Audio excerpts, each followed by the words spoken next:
Welcome to the Veterinary Marketing Podcast, where it's all about how to attract, engage, and retain clients to your veterinary practice using digital marketing.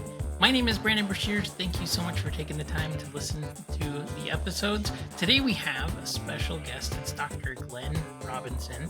I'm really excited to have Dr. Robinson on the podcast. We met several months ago through LinkedIn, and he's had a really interesting career, and he is really insightful when it comes to building teams, building culture, and how to build a practice that's going to attract the right types of clients, the right types of talent, so that you can really build your dream veterinary practice. That's what we're going to be talking about today. How do we approach hiring, recruiting, building teams in a way that is going to attract the right types of clients? Talk about marketing within that. How do you market your practice in a way that's going to attract the right types of team members, and all kinds of really interesting and helpful and very, very practical tips in today's episode. So before we begin, just a few things. We have two sponsors for today's episode, and here they are. Are you struggling with managing client communication and focusing on what you do best, which is providing exceptional care to your patients? Mascot is here to help. Mascot understands the challenges of running a busy veterinary practice. That's why they provide dedicated omni-channel client communication and operational support, which allows you to concentrate on medicine while they handle phone, email, SMS, chat interactions, as well as many other admin tasks that you want them to manage, all in full collaboration with your on-site staff. Exclusive for listeners of the Veterinary Marketing Podcast, all setup and onboarding fees are waived. Plus, get 10% off your first month services. Their trained and experienced veterinary staff ensures efficient management across all channels, turning inquiries into appointments and continuously engaging clients with follow-up calls to enhance satisfaction, increase foot traffic, including annual visits and vaccination reminders.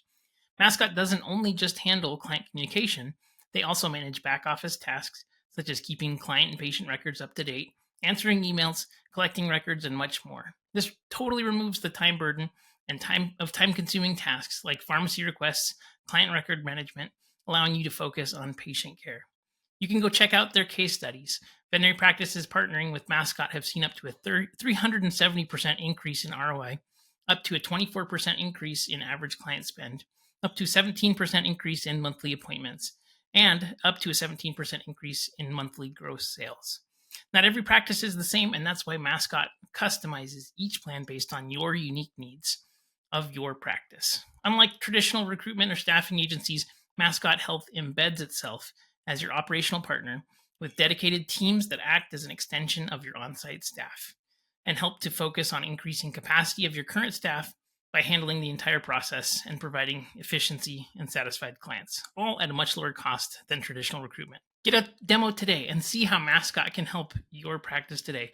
Visit mascothealth.com to learn more. That's Mascot, MASCOTTE, like the French way it's spelled, health.com. That's MASCOTTEHEALTH.com for an exclusive 10% off your first month's services, along with all of the setup and onboarding fees waived. Now, that's a special just for these listeners. Be sure to mention that you heard about it here. Don't let administrative tasks hold you back anymore. Visit mascothealth.com. That's mascot, MASCOTTE, health, HEALTH.com, and discover how Mascot can help support your practice and enhance client satisfaction.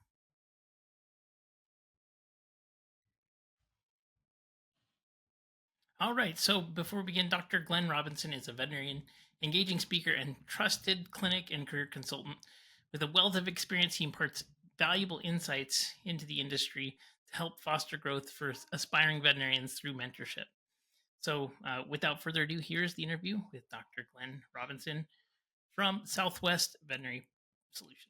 All right, well, thank you so much, Glenn, for being on the podcast. I can't tell you how much I appreciate you being here. So we had a great chat like probably a couple months ago. You were expecting your daughter, and congrats on that. That's so exciting. Thank you.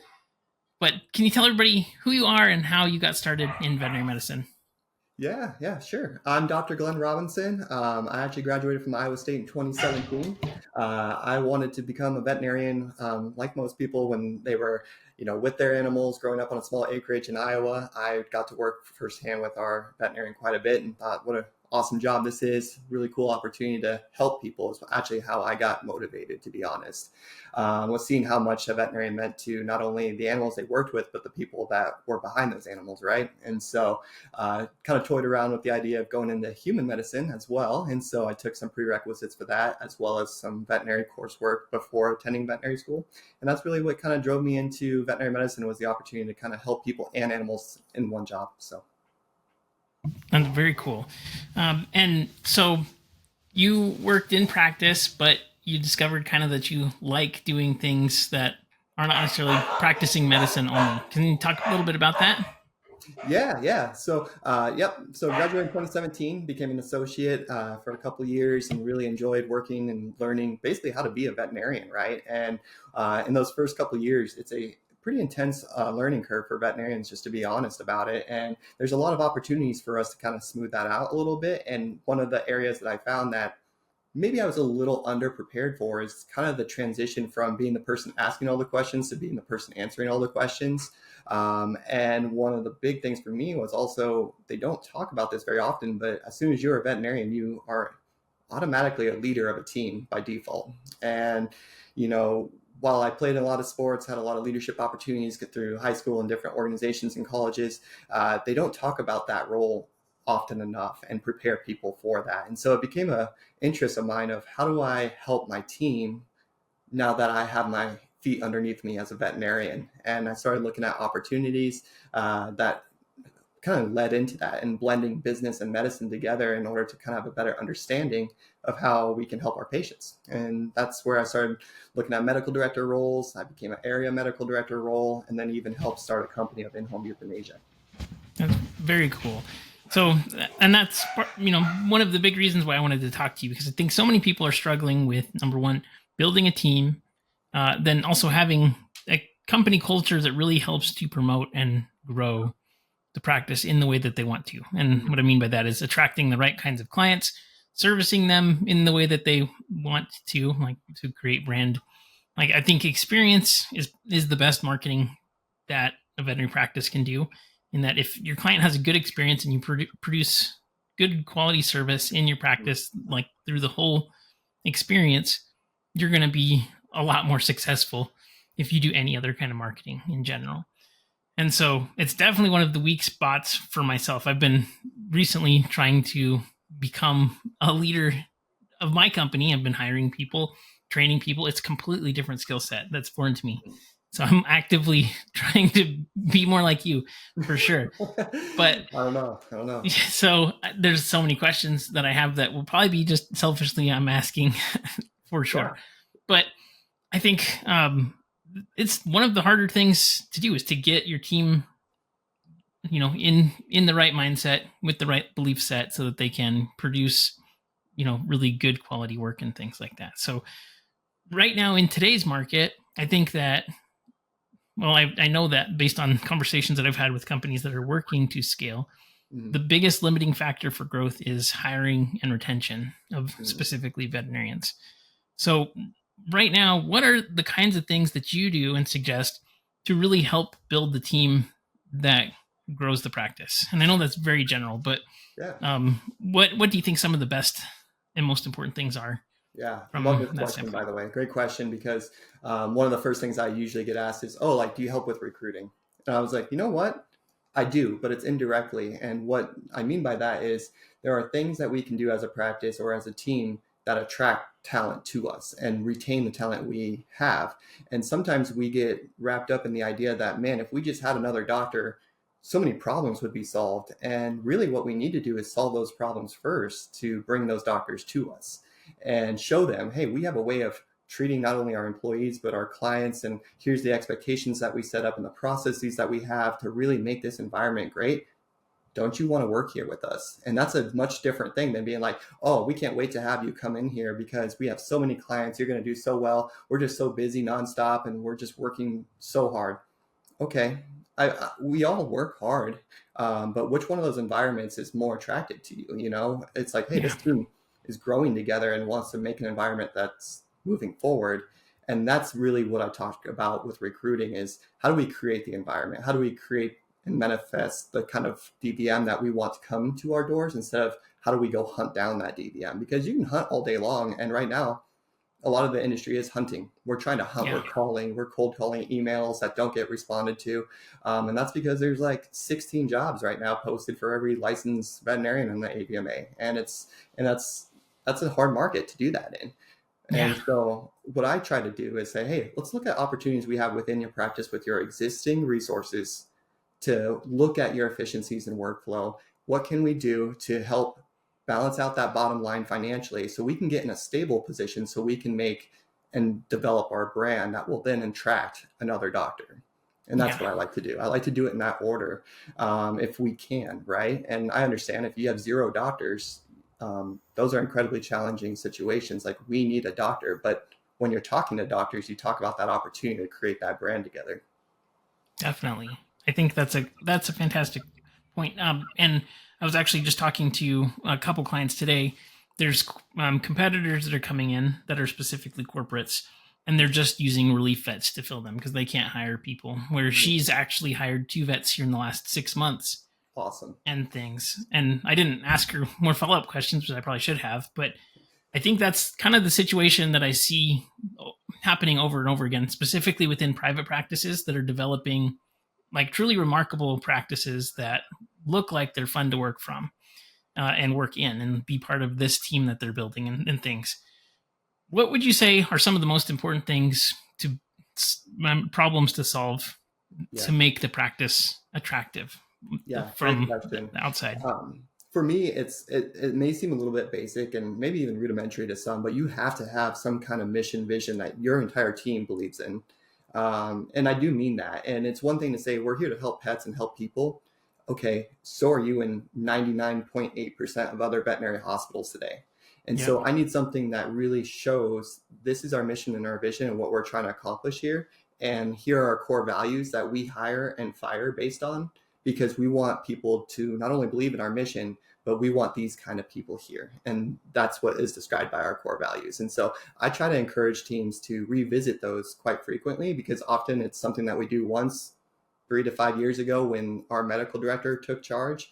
And do we still believe in that? Do the people that work here still believe in that? Do we make decisions based on those factors? And so that's my first point of contact, is get a vision, get that mission, be clear, everyone share it, and those core values, and hire based on that. If you do those things, you'd be pretty impressed by who aligns with you and how quickly they want to be a part of that with you. The next thing is, honestly, we talk about marketing your clinic or branding your clinic. You need to get that brand. That's basically what we were just talking about. This is who we are. This is the people we have here. Here are the 3 things that we do really well here. And I use the term 3, but it doesn't have to be 3. It could be 2 or 4. It's insignificant on the number of things, but pick a few lanes that you're really good at and be proud of, because that's how you attract people that also align with you. So I'll give an example. Like, Clinic A is very proud of their way that they handle senior pets. Let's say they are senior pet focused. We care about pain management and managing these senior pets through their golden years. Okay. I kind of know what's at this clinic already. I haven't even walked in there. You probably kind of know what kind of environment's going to be there. And I'm not saying that's the only way to run a clinic, because there's so many great things that veterinarians can do. And that's the fun part, is when I get to work with teams, is we get to talk about truly where your passions are, and let's market that. And because if we do that, that will definitely show through in every interview you host. Because if you're like, yeah, we do like 6 dentals a day, but man, do I hate them. Sure. Yeah. I mean, that's okay. So that means I'm going to have to do it if I don't like doing it. So how do I want to sign that contract today? Yeah. Not really. So that's where I think we have the greatest opportunity, is you get that mission vision, the core values, you pick out the 2 or 3 areas where you want to be great, not just good. Like, these are where we want to be great. And we want to market that throughout our entire team. And to your point with the marketing side, it's to the clients, right? So these are the type of clients we want, because these are the type of things that we're good at and we have passions for. I think a personal thing for me is, for a long time, veterinarians have had to be good at everything. Every single thing that walks through the door, snake, hamster, chicken, we'll see it, we'll handle it, we'll take care of it. And I'm not saying that we need to go away from that, but if you want to set yourself apart and start talking about how you recruit and retain people, it's having a clear vision for what you're going to build this clinic into. So maybe you are that jack of all trades, but we recruit and retain based on people that want to do that. Does that make sense? Sure. That totally makes sense. And how much do you think a practice should be doing marketing that's focused towards hiring and retention versus outwardly towards like client acquisition? And I'm interested in your thoughts because the practices that I'm thinking of specifically that have had a really easy time hiring, I'll tell you kind of what they're doing and see what you think about that. But what's your take on that? Yeah, I mean, that's actually one of the little points I wrote down on a piece of paper was marketing is not just for clients. It's retention, it's recruitment, and those things are really important in brand. And so I think, there's certain companies out there, and I'm sure you're aware, that actually take their marketing and say, basically, we're not targeting clients specifically. We're targeting pet lovers. And if pet lovers want to see this stuff, people that work on pets also want to see this stuff, and they want to see how cool our clinic is to come work for. And so when you put out a piece of marketing material, it's not just because you want another 2 to 5 clients this week. It's actually those clients know someone and they know people more than we think, to be honest. Like, I don't know how many times you're in an exam room and they're like, my uncle is a veterinarian and, he's been practicing. We hear it all day, every day as veterinarians of how that link is. So when you're doing marketing and you're planning out your marketing, make sure you keep that in mind, that the people that are clients are also your best pull into the recruitment world. Yeah, that's very interesting. Thinking to the practices that are doing a good job, they're really good at communicating their mission and their value and their connection to the community specifically. So it's not just like a picture of a dog. It's like we're doing this community event and it's highlighting team members being there and talking about cool things that are going on, and they really care about their community and their patients, and they communicate that. And so it's not just like educational content, but it's engaging with the local community specifically. I think that's a big kind of distinction that I see from, and it's a lot more transparent and also personality driven, because you can kind of get a feel for what the practice is like, what the owners are like, and the staff, and what's important to all of them. Yeah, I think that's probably... That's even, that's important no matter where you are, that community sense, and to your point, marketing to a community impact and having that footprint, because that's incredibly important. But it's even more important, and I would stress, is that in the rural areas, you need to be such a face. It's almost, I don't want to say almost political, but you almost have to have that sense of position in your community that people recognize you not just as a town veterinarian, but as a person that volunteers at the science fair, and it's that stuff matters because people remember that. And again, they're the ones sending people your way, whether it's another credentialed technician or a licensed veterinarian, or even just high quality reception. I was like, hey, you're trying to do something I want to be a part of. Definitely. Yeah. And that's really interesting. When it comes to the entire team, how much do you think you should focus on the jobs that are not as difficult to hire and recruit for? Yeah. And do you think that your main focus should be targeting, specifically veterinarians, or do you think it should be built around just the entire team? Yeah, that's a good point. I mean, team is everything in veterinary medicine, to be honest, because while the veterinarian is very pivotal to a clinic for obvious reasons, there's only the veterinarian can diagnose, prescribe, do the surgery, that's it. That's all we can do, that no one else can do. And so while they're pivotal in that aspect, it's really keeping that team mentality that aligns with those things we talked about earlier, right? Vision, core values. I still think that recruitment of team members is nonstop, to be honest. And I mean that in a positive way. Even when you think you have everyone you need, life happens. And so we should have old term Rolodex of numbers that we can call of people that want to be part of our team and have a good skill set that we want to utilize. So I think it's never ending, to be honest. People are like, and I'm exhausted from the hiring process, but the bad news is almost the hiring process never stops, or it shouldn't, because you should be growing, right? Yeah. We should be growing. And if we're growing, we're going to need more help. Definitely. Yep. That is absolutely true. I mean, there's so many things that are tiring to do in business, but that's part of owning it, right? It doesn't feel exciting to write email follow-up sequences or build automations, but that's part of it now. You have to kind of do those things. So I definitely agree. Yeah. With with specifically building teams and trying to market your practice, where do you think people should be? I know that specifically like practice owners aren't the most active on like LinkedIn, for example. Do you think that there's platforms that people are missing out on or that they should get good at doing or using um, that most probably aren't? Yeah, yeah. I mean, they definitely don't teach that in vet school how to make a great TikTok, right? Like we know that. No. But we also have to appreciate that certain forms of media are being viewed much more than others. And I think if you want to, I don't want to say target certain age groups, but there is a fact that, the Facebook demographic is different than the Instagram versus the Twitter versus TikTok, right? Yeah. And if we're trying to do client marketing targeting versus employee targeting, like we have to take that all into consideration. And so I think we do have a large opportunity in veterinary medicine to kind of just do a little bit better as a whole and make Mhm. it very personal to your clinic, and to your point, like you can make educational films, but your community and your clinic is going to really what sets you apart and be like, I didn't realize this clinic was down the road from me.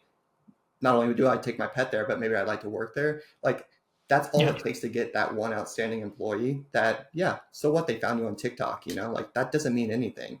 It's like those relationships are like, oh, we met on Tinder. And it's like, well, yeah, okay. It doesn't matter if the quality of the relationship and the person is the same, right? Yeah. So I think we have an opportunity to do a little bit better in those facets. It's going to be unique to you. Radio ads are, we don't like, I don't even listen to the radio almost ever, Yeah. and so it's just different now. I think we just have to adapt to it. Sure. That marketing message to the market makes sense. Yeah. And that's interesting that you mentioned that because I'm sure that TikTok is probably the most used for especially graduating vets and things. But probably Instagram is a good kind of bridge between the older and the younger. Mhm. But definitely Facebook is older demographics. Yeah. Um, And LinkedIn, and obviously, for professional base, like hires, like DVMs, some CVTs. If you're looking for somebody that's like, I need somebody to help manage 6 clinics, you're probably leaning towards LinkedIn than TikTok. That doesn't sure. mean great people are on TikTok. It just means if you want that kind of personality, you're going to want to target a different demographic. Definitely. That totally makes sense. And that reminds me, there's this practice in Florida. I got to remember the name of it. I'll have to look it up. But they do TikTok and the technicians and the doctor do them together. And they're so funny. And they're also like not super professional because they swear in it a lot. But it like it's the perfect for their brand. And it just looks like it's fun to work there. And so I'm sure it generates some clients. It's not like the uptight professional veterinary practice, and it's just like really hilarious and engaging. So I love they're that though, because I mean, if yeah, that's the kind of client you want to work with, which you could talk to a lot of veterinarians and find, well, 10 veterinarians will tell you 12 different types of clients they want to work with, but for sure. yeah, that's a way to get them, right? And it's just you have to get in front of them, and getting in front of veterinarians is hard, but getting in front of clients sometimes can feel impossible. And so you're like, well, I'll just do a good job, which, like we talked at the very beginning, doing good medicine is the best form of marketing you can do to start. Yeah. But there's so much competition in this space, in a good way. What makes you different? Yeah, that's exactly right. What makes you different? Because most practices, you could just copy and paste their website on each other's, and it would be, Oh yeah. basically the same, and you wouldn't notice at all. Hmm. So, absolutely. You'd mentioned really defining the vision, goals, values for your practice. How far out are you looking, like in terms of how far in the future you want to be, like focused goal wise? Yeah, Because that's a great question. I love that one. And so I like to think of, depending on the practice, we'll talk about the furthest out, like I've talked about, is 10 years. mhm, But that was a relatively new owner. And so 10 years makes sense. sure. 5 years is usually a good starting place. And then make a 5-year plan. Who are we 5 years from now, and start with that. And then we say, okay, in 3 years, this is where we should be. By the end of next year, we should be here, if we want to be where that 5-year plan wants to take us, right? And so that's the easiest exercise you can do with your leadership and your owners to start, is say, 5 years from now, who are we? How many doctors work here? What kind of equipment do we have? What's our average client transaction at that date? Like, start putting numbers to those things, because it Mhm. helps you identify where we're going to be 3 years and 1 year from now. With That those plans in play, I actually encourage doing goals and setting them, smart goals. Set smart goals, but try to keep them shorter stances. Like 90 days is usually about right for people's brain. And 90 days Yeah. could be 60 days or 90 days. But in order to keep your team's buy-in on those things, think about 90 days is usually about right. And so once we have those 5, 3, 1 year, let's set up some 90-day goals to make sure that we're getting close to our 1 year goal. And let's keep each other accountable to that. And that word right there is one of the most challenging words, is accountability to what we want to do. I agree totally. And the reason I was asking that was because I think where you want to go is going to determine what kind of content you need to be producing, what platforms you need to be on, especially from a long-term perspective, because it seems easy when it comes to content creation, just because there's so many creators out there and people are engaging and consuming all the time. But I think it's really hard to get your messaging down, to figure out how to say things in a way that is engaging, and how to build really an audience with consistency. I think it would take typically around at least a year to get things figured out. And so I think the 90-day action plan and then trying to hit certain benchmarks in over a year is probably really wise. Yeah, But that makes a lot of sense. So thanks for sharing that. Because I mean, even for me, if I was like, I need to market something and have my numbers change in 3 to 6 months, you'd be like, we're not going to see probably what you want, to be honest, by that time frame. Definitely. That's a common thing, even for the veterinary side. It's like we talk about those 5-year, 3-year plans because sometimes you realize like, well, we better get moving is the short answer. Like we don't have as much time as you think if you want to see that. And so that's a really common deduction we make, and it kind of motivates us all to buy into what we want to do and get moving. So yeah, well, I think people typically give up, especially on content, too soon, just because it takes time to learn it. You think you should be immediately successful. But like one of the last episodes recently had Daryl Eves on, who's a YouTube coach, and he's helped like I think 35 or 36 channels get over 1 million subscribers. But that first 1,000 subscribers is kind of like the hump to get over. And usually it takes people around a year to get there. But then within the next 2 to 3 years, they'll hit 100,000 pretty quickly. So once you get your stride, it takes off, but it takes time to learn it. And most people give up too soon. That's really which is kind of interesting. That makes perfect sense, though. One of the things we talk about sometimes is like succession planning in veterinary hospitals, right? And like, how do we make this plan for the future? But if that future includes me exiting at year 5, like to your point, well, we got to start working today on some of those things just to get the marketing around right, And so sometimes too often we as veterinarians get a little bit too much into our job and too much into our work, and we don't think or look up to see that 5-year plan clearly. Yeah, absolutely. That definitely makes sense. When it comes to building out the team and things, I think what you mentioned about really choosing on what you're going to be really good at is pretty unique. I don't think most practices do that. And I think most practices also just, like if I ask somebody what kind of clients do you want, they said as many as possible. It's not like, we want, it's always like more is what we want. Mm-hmm. But that doesn't really help. Yeah. When you're talking to people and practices, how important do you think it is that you develop like a unique selling proposition? And what are some of the things that you do if you feel like that's important?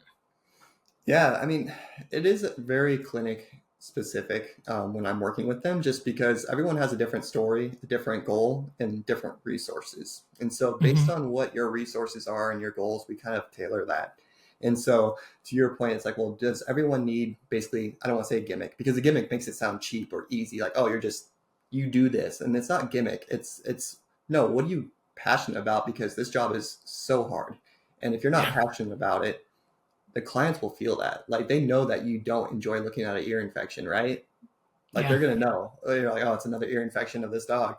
So what are you wanting to attract to your clinic? Because you're going to be doing more of those things. And so a lot of our burnout situations that get talked about, a lot of information out there about that. But I actually think it comes down to, we don't express what we want to do sometimes well enough, and we don't market that well enough, that we end up doing a lot of things that don't fill our cup. And it should, in our opinion, like, oh, I should be happy to be here and help these pets. But it's okay that that part of your career isn't rewarding to you, because it might be to someone else, and that's okay. But today, we make sure you get what you want out of this, because for you to stay in this profession, for you to stay in this job, and to be a true supporting member of this community, I need you to be happy to be here. And Definitely. that's where, if we get that feeling in working with groups where it's kind of like, I clock in at 8:01 because I was a minute late, and I'm out at 5:02 because I can't be here another minute. It's like, okay, we need to identify something that keeps these people motivated to be here. Definitely. And what do you feel? So, I guess the follow up question to that: do you think that it's better to just have a lane for your practice, or be focused on individual lanes for each one of your doctors? So, like, adapt Right. to the team that you bring in, or have just a specialty for the practice, so to speak, Yeah, or I maybe think three or four things. that's a great question, honestly. I think from a marketing standpoint, it'd be nice is if, oh, we're just all the same. We all see the same stuff, and that's probably not realistic. Sure. But when we talk about things, like, there are things that most veterinarians will unite on and really enjoy together, and so we have to make sure that we align on those things together to move forward in those paths. Maybe it's even like, this person really enjoys surgery, and this person Hmm. really enjoys internal medicine, and this person is actually like just the best at puppy exams and visits, and you can all practice together really well, actually, because you're actually helping each other in each area that you want to be good in. Sure. What you don't want to find is that you're in a competing space. Not that there would be one, but if your recommendation is, I don't want to do surgery, I want to send everyone to rehab, and you're working with a partner that only wants to do surgery, is that a sustainable environment for you guys both to work in?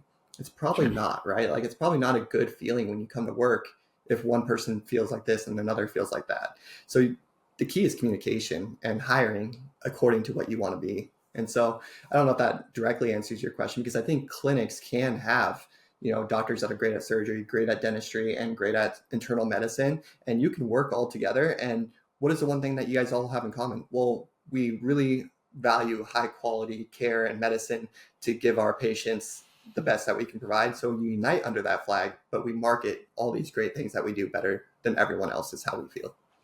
Yeah, definitely. I like that answer a lot, and I think what I'm seeing more and more often, which is kind of cool, is that practices will come to me and they'll be like, "We just hired an associate. Here's the things that they love to do. So can we get more of those procedures?" Especially like the practices that have exotics. Mm, I mean, vets that have an interest working on exotic pets, because that's not super common. no. And the cool part about that is with ads, you can target exotics really easily, and there's so few practices that actually want them that you can bring on tons of cases for them, which is cool. So I think tailoring the marketing to like what people enjoy, I think they would probably take, like, they would appreciate that as Yeah. well. That, okay, the practice owner is going to make an effort to bring me cases that I like to see, versus just whatever is most profitable type of a thing. Yeah, exactly. Definitely. That is a good point too. It's like, sometimes like, oh, we have a special on fecals, and it's like, okay, well, a special for fecals on doctors is like, no offense, but some of the boring things for me, right? Like, if I have to call Sure. another pet parent about giardia or roundworms, those are important things. But if that's all I do, how excited am I about this special that we're running?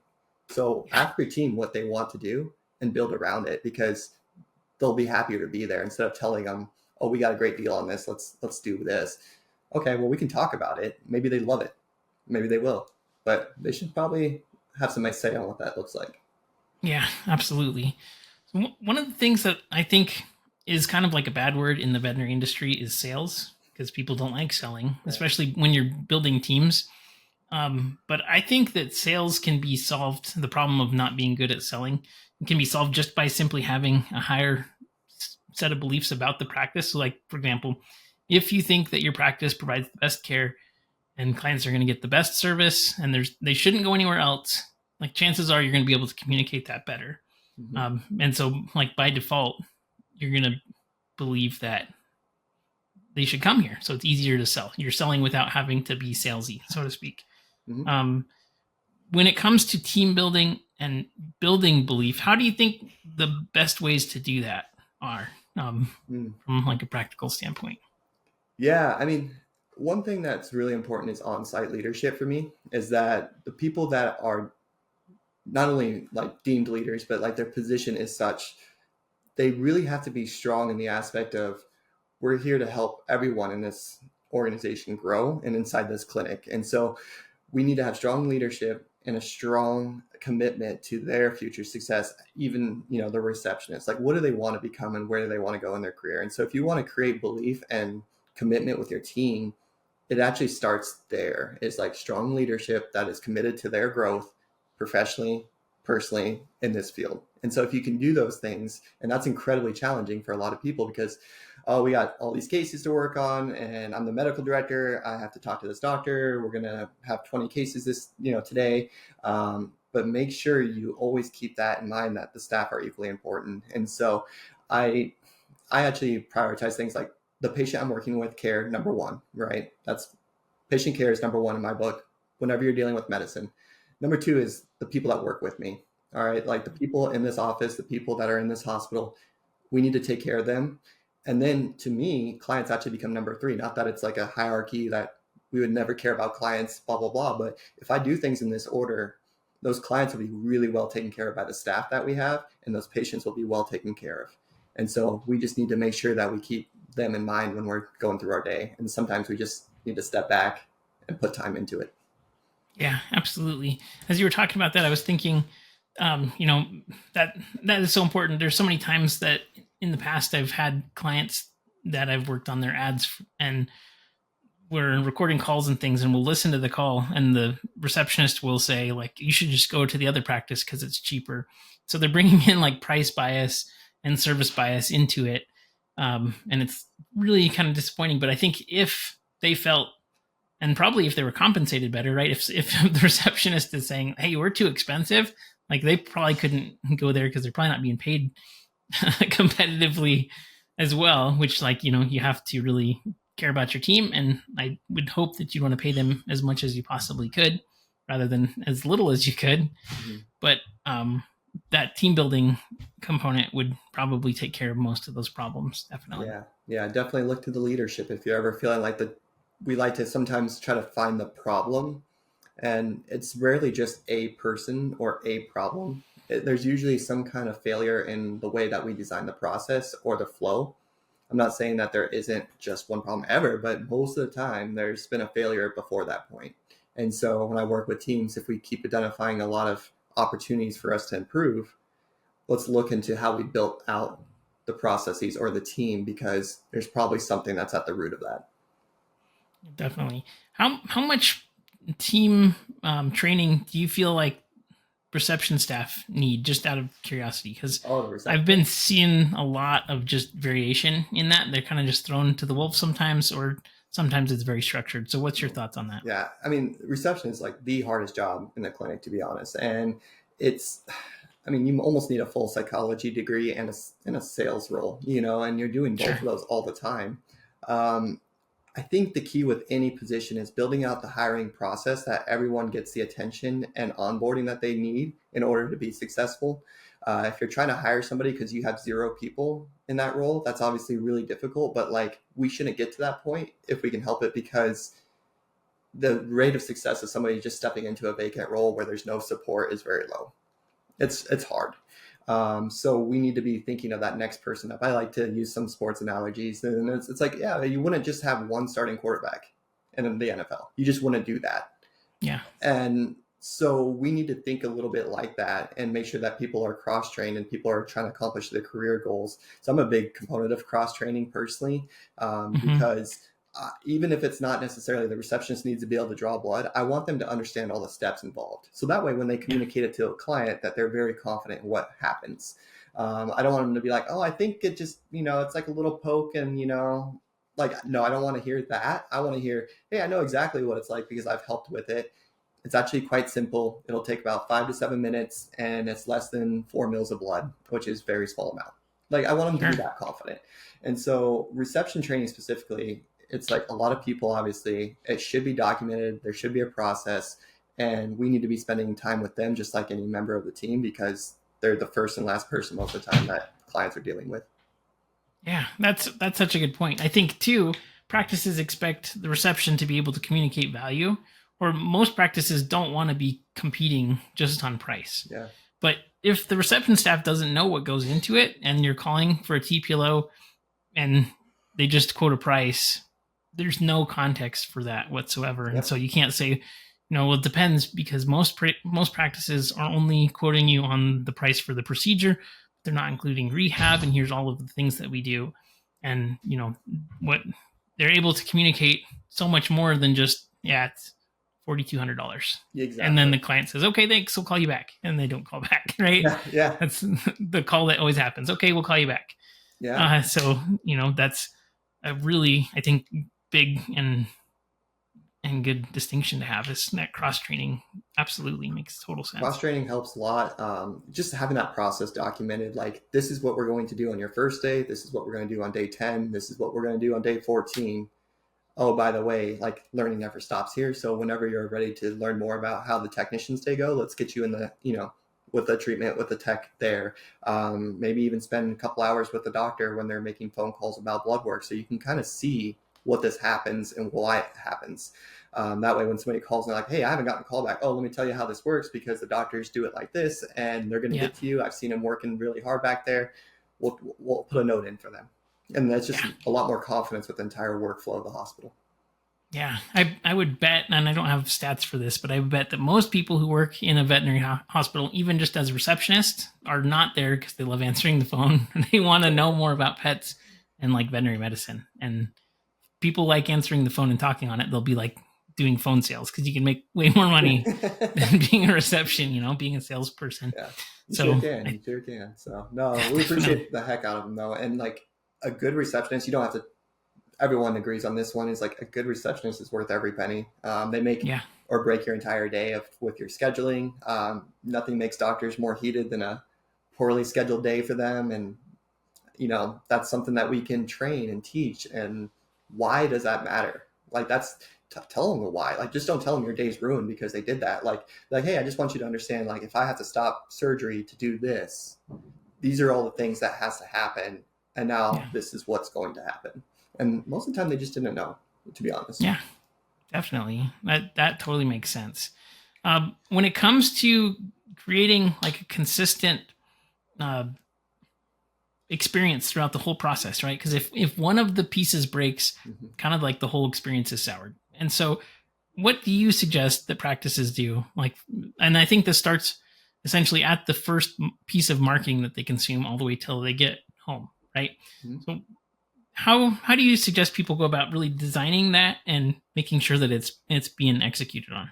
Yeah, that's such a great point. So I'll do some workflow evaluations for clinics. And during those evaluations, I'll spend time with doctors. I'll spend time with technicians. I'll spend time with reception. And then one of my favorite parts is actually spending time on the client side. And I ask clients if I can go through their day with them. And I will be an observer. They can talk to me or ask questions if they would like to. But the point is, get in those client shoes quite literally. Get an opportunity to see what the day is like from their point of view. We think we know because we work in the field, but until you're in it, even with your own pets, like you're like, oh, it felt so different when I had to bring my pet to the emergency room. Okay. The reason it feels different is because we don't take enough time to step back as a client and be in their shoes. And I encourage, like, take a look at time studies of your appointments, spend time with your clientele and ask them if it's okay as a manager if I accompany you through this process. Sure, it's going to be a little bit different because it's weird when the manager is sitting in the room, but even as a doctor, that happened early in my career, and it makes perfect sense because it's an opportunity for them to see what it's like on every step. That totally makes sense. Yeah, absolutely.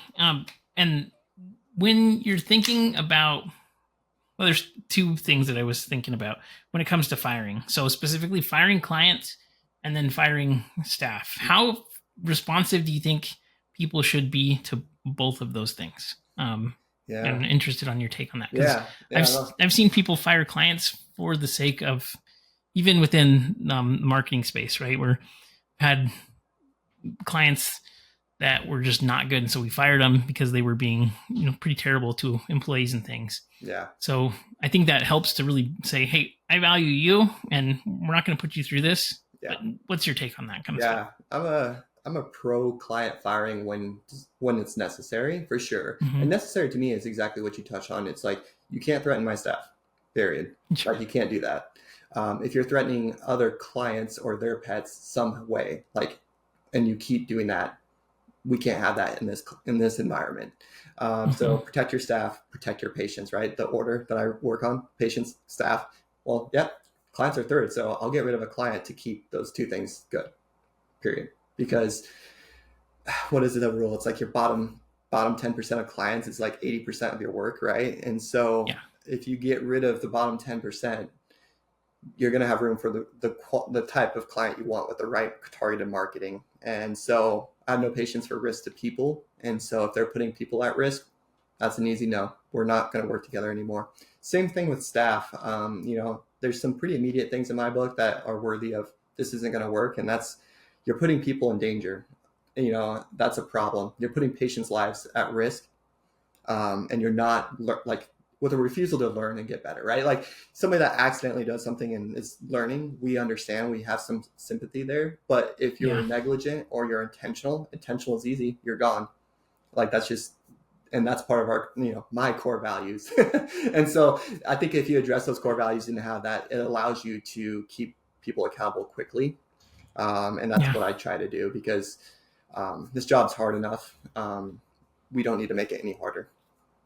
Definitely. Yeah. And the way I look at that, when I lose clients, if it's one that's just not a good fit, it actually feels good to get rid of them. No offense, like not to say it in a way, but just not to be like, hey, this isn't a good fit for you.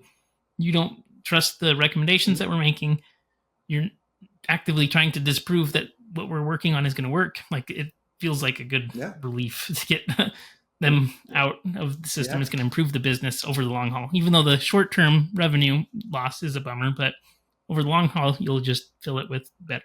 Yeah, exactly. And that's the exact phrasing. It's like, hey, you don't seem happy here.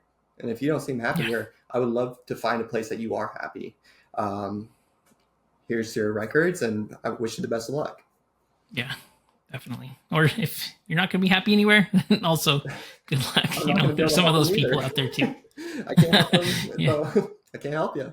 So yeah, definitely seems like the biggest thing with the client firing, by the way, is it's hard to do sometimes, because it's like, well, we weren't there.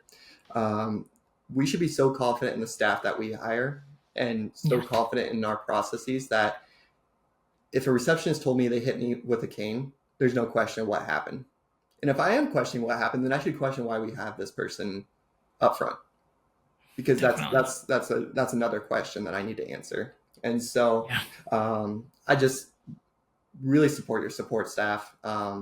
We don't tolerate that here. And so there are doctors that are really great at that, by the way, and they take it straight to the exam. We're going to talk about this right now because you just treated our technicians like this, and this is your verbal. And if this happens again, we're done. Let's move forward. So yeah, absolutely. Well, that definitely makes total sense.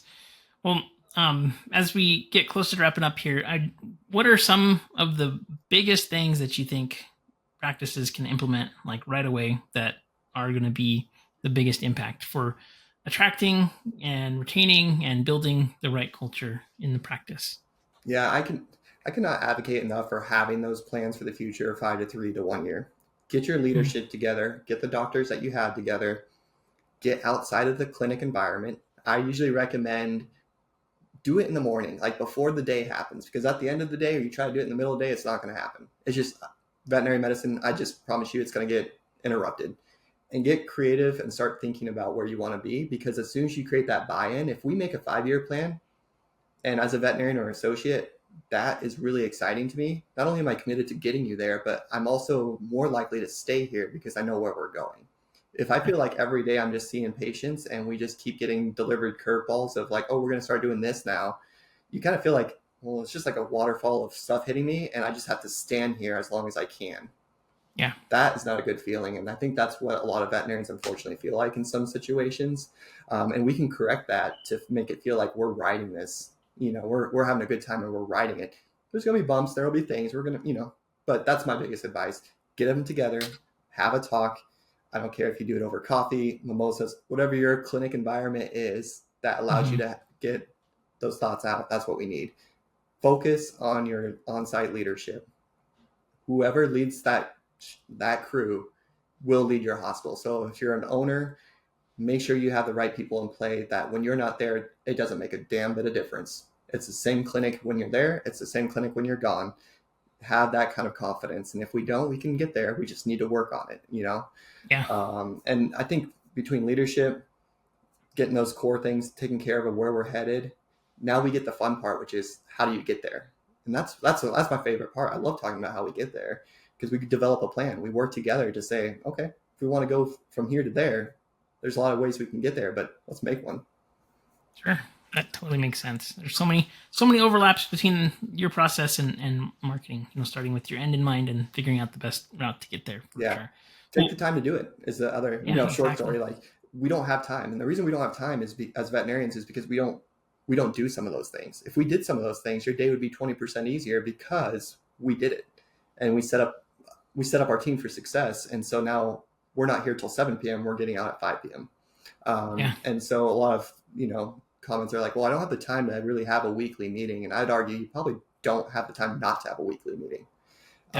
Because people don't know when they can voice their opinions if they don't know they're going to have an opportunity to. So what do? They interrupt your day. They stop what they're doing, or they slowly kind of just fall into the background and go look for a different job because they didn't feel like they had the opportunity to really supply anything. So keep those meetings regular and make them productive. Like, the reason people don't like meetings is because everyone's been in a bad meeting. Bad meetings suck. They just drain you emotionally. Well, Sherry, you did it wrong again. Let's talk about how to do it right. All right, let's not do it again. That's not helpful. I mean, we need to address those things, but those are bad meetings. We need to have good meetings. Yeah, definitely. I just read this book called The Motive. Have you ever heard of that book? No. I was looking it up on my phone. It's an allegory about leadership, and it's not very long. I did an Audible. It's by Patrick Lencioni, I guess is his name. But anyways, that was specifically, being the CEO of a company, your job is to make sure that meetings are good and not boring and people don't want to not show up to them. So I think that you're right on there. But how can people go and find out more about working with you, and what kind of things do you typically help with? And Yeah, great question. So the easiest way to get a hold of me is through my website, so southwestveterinarysolutions.com. On there, you'll find my email. It's listed. You can definitely send me an email. That's an easy way to do it. I also have my calendar posted on there so people can actually book phone calls. And so I offer an hour of my time to everyone. All right. So we can talk about where you are, what you need, and how I can help. So that's the easiest way to get direct contact with me.